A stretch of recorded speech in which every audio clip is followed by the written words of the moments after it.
Kama mpaka dakika hii biashara yako inaenda polepole na umekaa hapo hamna kitu ambacho unataka kukifanya, yani ujishughulishe chochote, hebu iba hizi mbinu za Coach Amani hapa zikusaidie katika biashara yako. Kitu cha kwanza au mbinu ya kwanza, hebu wapigie simu wateja wako wa zamani, watu ambao ulifanya nao biashara kipindi cha nyuma. Wapigie tu simu kuwajulia hali, hata kwamba kujitangaza au sina hiki na hiki, wapigie tu simu kuwasalimia, unaweza ukapata oda. Kitu kingine, mfanyabiashara unanitazama na mtazama Coach Amani, Coach Asena kona kona, acha kujilea.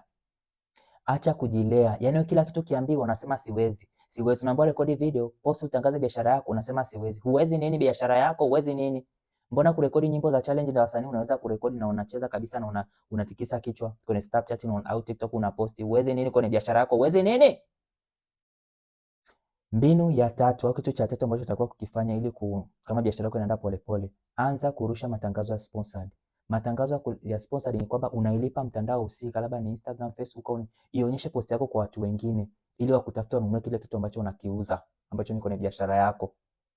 Sasa kama mpaka dakika hii huwezi kurusha sponsored, sijui unaelekea wapi na ni 2026. Kuna mama AI sasa hivi, kuna manini, bado hujui kurusha sponsored. Hebu ni text WhatsApp hapa, ulipie 15,000 ebook nikutumie kitabu jifunze kusponsor, au kama uwezi ebook, kuna kozi ya Uzadele 60,000 utajifunza namna ya kurusha matangazo, ni kuelekeza kwa video step by step.